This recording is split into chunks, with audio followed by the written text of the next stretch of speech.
Buenas, buenas, hoy estamos nuevamente con mecánica de fluidos, continuando con el tema de viscosidad. Hoy vamos a ver nuevamente el cálculo de la potencia de un viscosímetro, pero en este caso va a ser un cono rotatorio. En el video anterior vimos un cilindro, las paredes eran totalmente verticales y por tanto la velocidad máxima era la misma para todo el borde lateral. Sin embargo, en este caso, fíjense que su borde es inclinado y por tanto la velocidad irá cambiando también con el radio para el lateral, así como para la base. Vamos a repasar un poquito del ejercicio anterior y a ver cómo se resuelve este entonces. Bueno, por acá entonces tenemos el problema. Acá, para recordar, en el video anterior había explicado cómo resolver la potencia o encontrar la potencia para este tipo de viscosímetro, el cual es cilíndrico. Fíjense que sus paredes laterales son perfectamente verticales. ¿Ok? Hoy vamos a resolver entonces el cónico. Vamos a borrar este. Al igual que en el caso anterior, si nosotros observamos una vista de planta, una vista desde arriba, vamos a visualizar a este viscosímetro como un círculo, ¿ok? Donde la velocidad va cambiando con el radio. Fíjense que tenemos presente una velocidad angular. Recordamos que la velocidad angular y la velocidad lineal están relacionadas a través del radio, donde la velocidad lineal es igual a la velocidad angular por el radio. Dicho esto, entonces, a pesar de que para este sistema tenemos una velocidad angular W constante, la velocidad lineal entonces cambiaría, ya que el radio va cambiando a medida que nos alejamos del centro. Estaríamos entonces estableciendo acá nuestro centro y acá estaríamos con nuestros radios. Fíjense que tanto para los laterales como para la base el radio va cambiando y por tanto las velocidades para diferentes radios serán diferentes. Ok, entonces lo que es este espacio que se ve acá está lleno de un aceite y ese aceite genera una resistencia a la rotación, igual que lo haría la fricción, ¿no? Además, este aceite, como le expliqué en el video anterior, está dividido en capas o se asume que está formado por capas. Vamos a detallar un poquito. Acá entonces en la zona amarilla estaría el aceite y acá estaría entonces nuestro viscosímetro en forma cónica que está rotando. ¿Ok? Si nosotros hacemos un acercamiento, vamos a imaginarnos que este fluido que está acá, este aceite, está separado por capas. ¿Ok? Está separado por capas. Imaginemos que está formado por láminas. Láminas de fluido. ¿Ok? Y que una lámina se desliza sobre otra. De tal modo que al este cono rotar, las láminas que están adyacentes o pegadas al cono se estarían moviendo con la misma velocidad que se mueve el cono, mientras que las láminas que están pegadas a esta superficie no se estarían moviendo, ya que esta superficie sería una superficie fija. ¿Ok? Esta sería entonces una superficie fija y esta sería una superficie móvil, ya que está rotando. Bien. Entonces, ya que acá nosotros dividimos al fluido en láminas, entre lámina y lámina deben existir lo que son cortes, es decir, una lámina se separa o se mueve con relación a la otra cortándose. Por tanto, acá debe existir una fuerza cortante. Esta fuerza cortante genera un esfuerzo cortante. Esta fuerza que genera la resistencia a la rotación va a formar lo que es el esfuerzo cortante. Para este fluido que está acá, como ya lo dije en el video anterior, nosotros vamos a asumir que el fluido es newtoniano. Vamos a recordar un poquito lo que es un fluido newtoniano. El fluido newtoniano es aquel cuya relación entre el esfuerzo cortante de estas láminas de fluido y el perfil de velocidades, la derivada del perfil de velocidades forma una relación lineal, una línea recta. De hecho, la viscosidad viene a ser la relación o la pendiente entre el esfuerzo cortante y la velocidad de deformación, que no es otra cosa que la derivada del perfil de velocidades que se forma, ¿ok?, en mi espesor. Para este problema, de hecho, nuestro problema dice que vamos a considerar la velocidad de tipo lineal. Sin embargo, si el problema aún así no dijera nada, nosotros para espesores pequeños, a menos que se diga lo contrario, siempre vamos a asumir que el perfil es lineal. ¿A qué nos referimos con perfil lineal? ¿Okay? ¿A qué nos referimos con perfil lineal? Bueno, acá, como existen láminas, entonces unas láminas se van a mover con una velocidad y otras láminas se van a mover con una velocidad diferente. Como ya lo mencioné, la lámina que está pegada a este cono va a estar moviéndose con la velocidad del cono, mientras que la lámina de fluido que está pegada a esta superficie fija no se va a estar moviendo, va a tener velocidad cero. Ahí entonces nosotros observamos un perfil de velocidad. Este perfil de velocidades lo vamos a asumir como un perfil lineal, siendo que acá, pegado al cono, vamos a tener entonces la velocidad máxima, y esa velocidad va a ir disminuyendo de forma lineal hasta llegar a la superficie fija, donde la velocidad va a ser 0. Si nos dijeran que este perfil es parabólico, cúbico o tuviese otro tipo de función allí, entonces nosotros tendríamos que derivar esa función, ¿ok?, ya que la deformación, este término que se menciona acá, velocidad de deformación, está referido a la derivada de la velocidad con respecto al espesor. Este y, ¿verdad?, viene a estar representado acá como el espesor, ¿ok? Acá nosotros estaremos representando a y acá estaríamos representando entonces a las velocidades. Fíjense entonces que por aquí yo tendría a y, siendo que este va a ser mi espesor, ¿ok?, que para este problema nos lo dice, miren, el espesor se llama E, ¿ok?, esta distancia completa sería E, completa desde el inicio hasta el final, y esta sería entonces mi eje de velocidad. Y la derivada de la velocidad con respecto al espesor va a ser lo que es la velocidad de deformación. Entonces, bueno, dicho eso, nosotros obtenemos la fórmula con la que trabajamos para nuestros problemas, que no es otra que viscosidad es igual a esfuerzo cortante sobre la velocidad de deformación. Es de interés para nosotros encontrar el esfuerzo cortante, por tanto nosotros lo que hacemos es despejar la fórmula.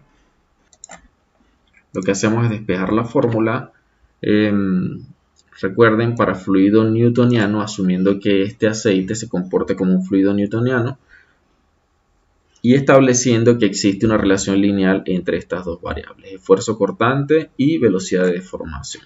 Despejamos el esfuerzo cortante y obtenemos esta formulita que está acá. Sería esfuerzo cortante en el aceite va a ser igual a la viscosidad por la velocidad de deformación. Pero además sabemos del esfuerzo cortante que el esfuerzo cortante va a ser igual a la fuerza de corte sobre el área que está siendo cortada. Esta fuerza de corte no es otra cosa que la resistencia que ofrece el aceite a el movimiento o rotación de este cono. Entonces podemos decir que para este perfil que está acá deben existir, diferentes fuerzas,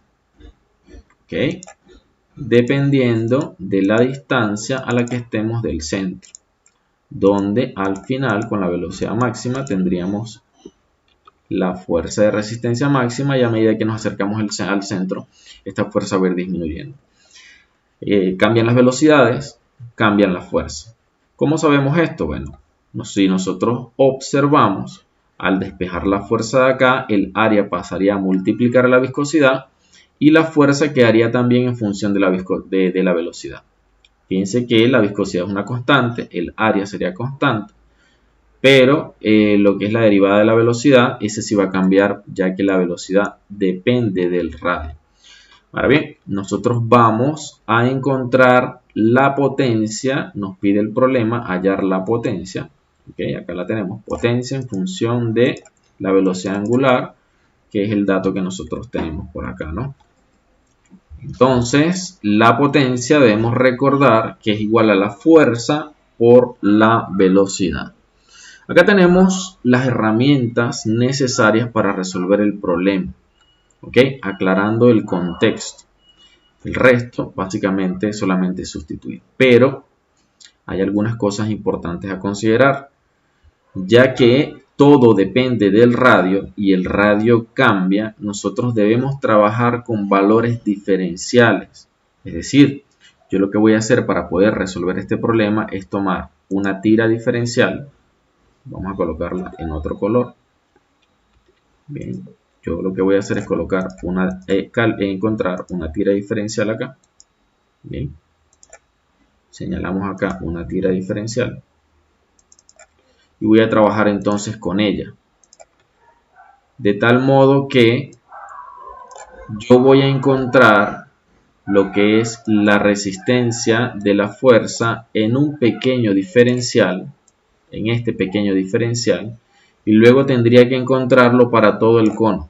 Si yo lo resuelvo para un diferencial, ¿verdad? Si yo lo resuelvo para un diferencial, sería una pequeña parte del sistema. Para encontrar el total, yo tendría entonces que encontrar la integral o la sumatoria de todos los infinitos diferenciales que existen entre la base y el punto más alto, ¿no? Entonces, bueno, vamos a trabajar tanto para el lateral como para la base con valores diferenciales. Al igual que en el problema anterior, nosotros tenemos acá dos zonas de trabajo. Sería la zona lateral y la base. Entonces, la potencia necesaria que nos pide el problema, vamos a tener que encontrarlo tanto para la zona lateral como para la base. Tenemos entonces potencia que se requiere para vencer la resistencia en el lateral y potencia que se requiere para vencer la resistencia en la base. Ahora bien, en el problema anterior del cilindro del video anterior, el lateral, como era un cilindro, tenía radio constante y velocidad constante, pero en este caso, que es un cono, tanto el lateral como la base son variables y por tanto yo tengo que hacer el estudio de diferenciales y calcular la integral para cada uno y luego esas dos potencias sumarlas. Como se ve acá, la potencia mínima necesaria sería potencia lateral más potencia de la base para poder vencer la resistencia del fluido. Esto sería, por supuesto, la potencia mínima necesaria, ya que un valor mayor de potencia también vencería la resistencia, ¿ok? Y con mucha más facilidad. Esta sería entonces lo que vamos a calcular, la potencia mínima necesaria. Vamos a comenzar entonces estudiando la potencia que se requiere en la base. Como ya lo dijimos, se asume que el perfil de velocidades es lineal para la base. Es decir, que en la parte de la base tenemos el cono rotatorio. Bien. Tenemos acá en la parte inferior la superficie fija y el cono sería la superficie móvil. Y acá, en la zona intermedia, entre el cono y la base, vamos a hacer un acercamiento, el perfil de velocidades es lineal. Es decir, en otras palabras, que acá vamos a tener la velocidad máxima y acá en la parte fija, en la superficie fija, la velocidad sería 0. Este sería entonces nuestro perfil de velocidades lineal. ¿Ok? Para un perfil de velocidades lineal ocurre que la derivada no es otra cosa que la pendiente. De tal forma que lo que es la derivada de la velocidad con respecto al espesor no es otra cosa que la velocidad sobre el espesor. ¿Ok? Velocidad máxima sobre el espesor. Ahora bien, vamos a sustituir esto acá, ¿verdad? Decimos entonces, para este caso, que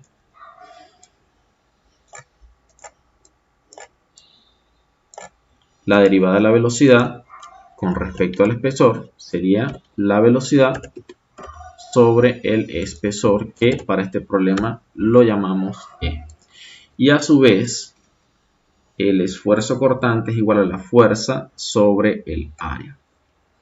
Ahora bien, además, tenemos que la potencia es igual a la fuerza por la velocidad. ¿Ok? Entonces, bueno, como todo varía en función del radio, yo debo sustituir las velocidades por su equivalente a velocidad lineal, donde a velocidad angular, donde la velocidad lineal, como ya lo habíamos dicho, es igual a velocidad lineal por el radio. Repito, la velocidad angular, como ya lo habíamos mencionado, es igual a velocidad angular por el radio.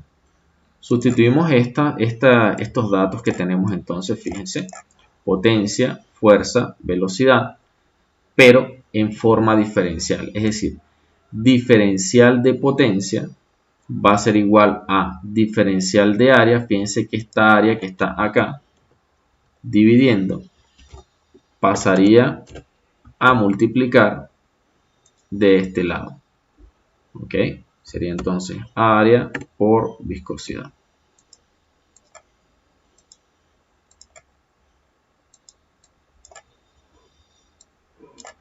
Ahí está. Además, si esta fuerza que está acá, yo la sustituyo en la fórmula de la potencia, entonces tendría fuerza por velocidad. En otras palabras, tendría diferencial de potencia igual a la fuerza, que equivale a diferencial de área, viscosidad es una constante, velocidad se sustituye por velocidad angular por el radio, acá está, acá el espesor sería E, y nuevamente multiplicada por la velocidad, que sería velocidad angular por radio. Multiplicando velocidad angular por radio, fíjense, queda elevado al cuadrado y el radio también queda elevado al cuadrado. Organizando, el diferencial de área pasaría al final y este espesor le llamaríamos E para nuestro problema, ya que el problema nos dice que este espesor es E. Bien. Ok, continuando, decimos lo siguiente. Okay. El diferencial de área debemos expresarlo, ¿ok?, en función del radio. Diferencial de área debemos expresarlo en función del radio. Para eso vamos a utilizar este diagrama. Bien. Fíjense que para la base, que es circular, nosotros vamos a tomar un diferencial de radio. Vamos a acercarlo. Acá debe existir un radio mayor y un radio menor. La diferencia de esos dos radios debe ser prácticamente lo mismo, porque estamos hablando de diferenciales, es decir, en otras palabras, que el radio hasta acá, digamos que es, por decir un valor, 0.001. Este sería un valor de 0.0001, es decir, la diferencia entre ellos es muy pequeña. De tal modo que a esta diferencia le llamamos diferencial y vamos a denotarlo, o vamos a denotar la posición promedio como R, ¿ok?, de este diferencial de área. Este diferencial de área no es otra cosa que la línea de una circunferencia. Es tan delgada que se puede considerar una línea. Recuerden que luego nosotros vamos a encontrar la integral de todos los diferenciales, desde 0 hasta el radio máximo, que en este caso sería R para nuestro problema, R sub 0 según el dato que nos están dando. Ahora bien, si esta línea que está acá, nosotros la abrimos, la cortamos por acá y la extendemos, se formaría un rectángulo. Este rectángulo va a tener como altura diferencial de R y como base lo que es la línea o la longitud de una circunferencia. Recordemos que la longitud de una circunferencia es 2pi por R. Sustituimos entonces para nuestro problema, ¿verdad?, el diferencial de área por 2πr diferencial de R. Recuerde que lo que estamos haciendo acá es encontrar el área de un rectángulo al extender esta este diferencial va a quedar como un rectángulo. Bien, entonces sustituimos el diferencial de área por 2pi por r, que sería la base, y la altura, que sería diferencial de r. Bien, y allí lo tenemos entonces. Lo que es entonces el diferencial de potencia de la base va a ser igual, organizando los datos, 2pi por la viscosidad por la velocidad angular al cuadrado por el radio al cuadrado, ok, pero por acá tenemos otro radio más que aparece, entonces lo tendríamos como radio al cubo, y el espesor para este problema le llamaríamos entonces E. Al encontrar la integral, vamos a hallar la integral de 0 a la potencia de la base y de 0 al radio máximo, obtenemos esta expresión. Fíjense que acá no tenemos ninguna variable, se sobreentiende que acá sería un 1. Es decir, la integral de diferencial de potencia de 0 a la potencia de la base va a ser básicamente la potencia de la base. Y todo esto que está acá, el 2, el pi, la viscosidad, la velocidad angular, el espesor, todo esto es constante. Tendremos solamente la integral del radio al cubo, que sería radio a la 4 sobre 4. Evaluado en el radio máximo sería r mayúscula a la 4 sobre 4. Y 0, pues sería 0, desaparecería. Con esto tendríamos entonces lo que es la potencia de la base. Ahora tendríamos que encontrar la potencia del lateral. Ahora vamos entonces con la potencia en el lateral. Vamos a hacer un acercamiento para explicar qué ocurre acá en el lateral. Nosotros entonces vamos a trabajar con el lateral. Acá está. Vamos a colocarle acá.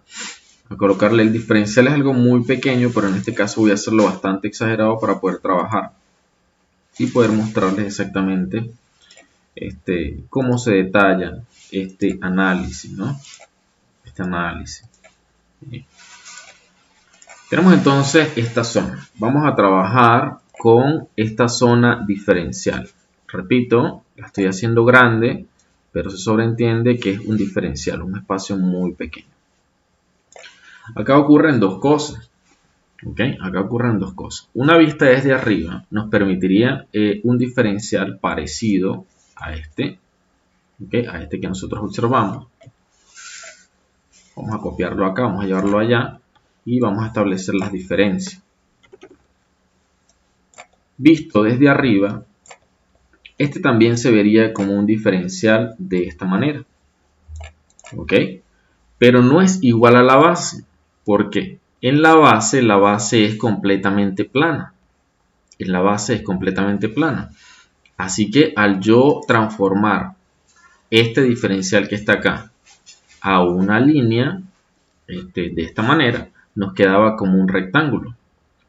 Pero ahora, como estamos trabajando en esta superficie que es inclinada, entonces los laterales ya no nos quedarían de esta manera, sino que nos quedarían así.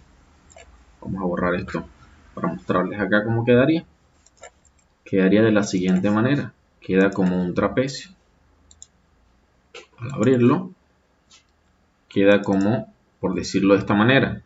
Acá no sería directamente el espesor, el dr, sino que tendríamos que hablar, digámoslo de otra manera, tendríamos que hablar acá de un ds. Hablaríamos entonces de un ds. ¿Ok?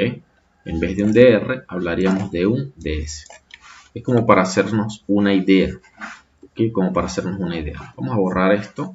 Vamos a quitar esto de acá. Y vamos a concentrarnos entonces en esta zona que está acá. Esta zona es bien importante. Vamos a concentrarnos en esta zona.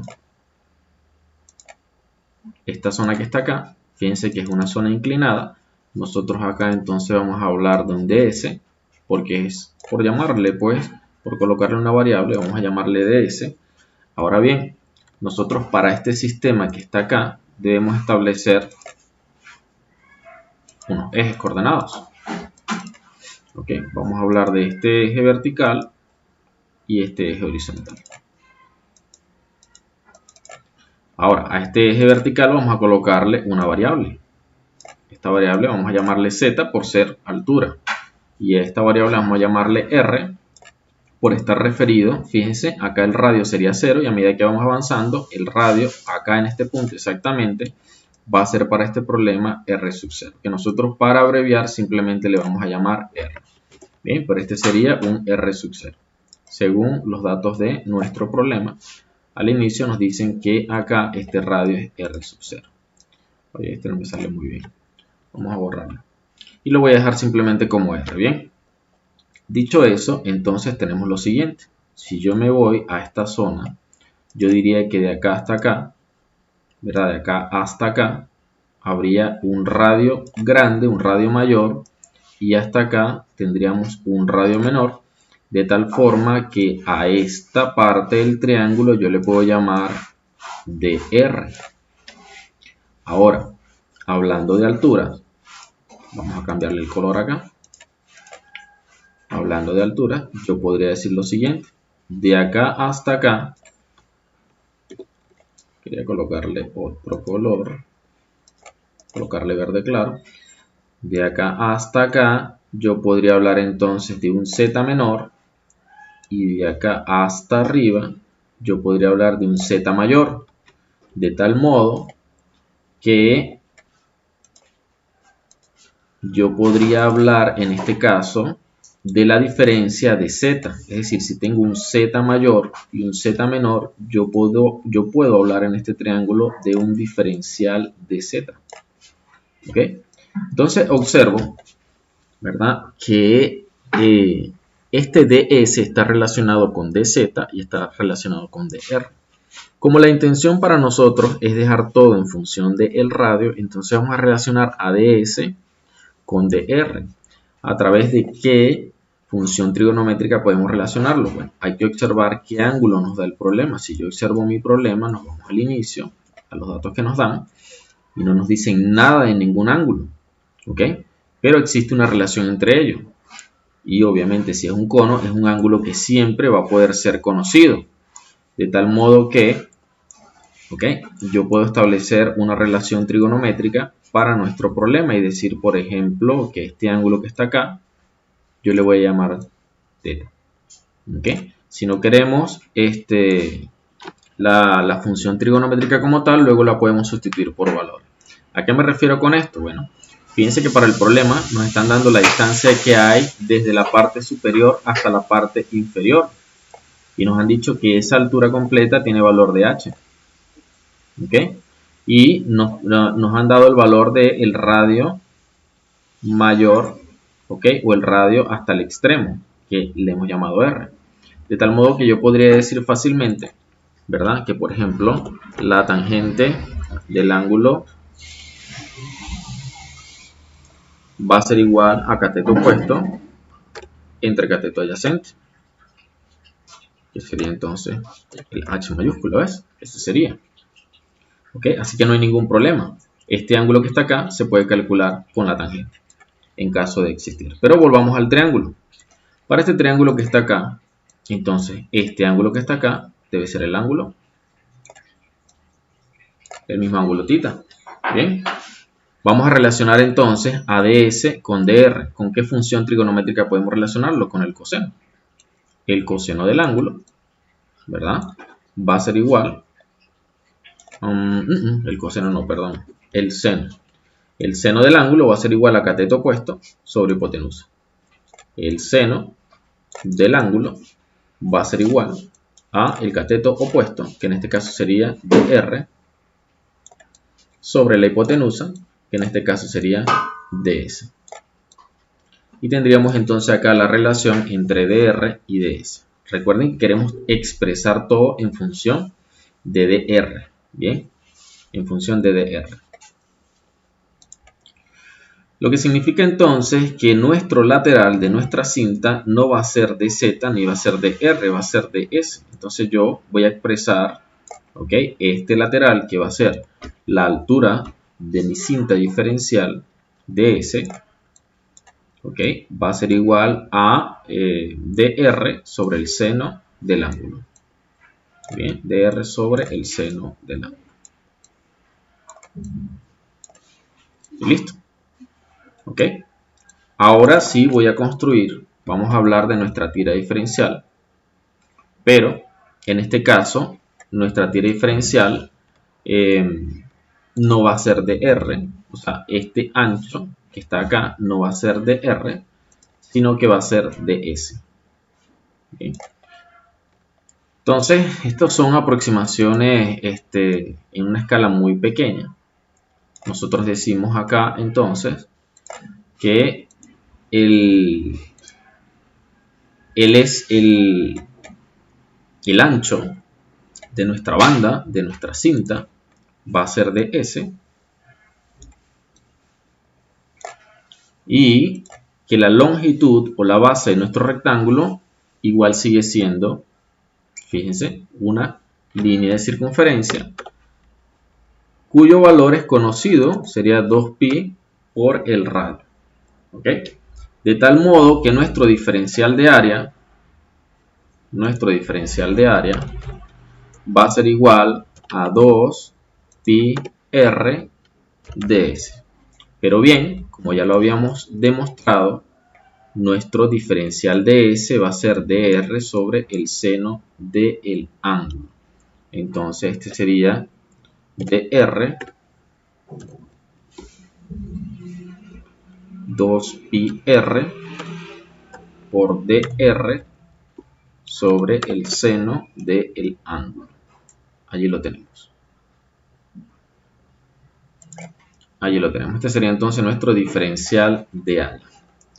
Volviendo entonces al planteamiento original, es similar al anterior, es la misma demostración.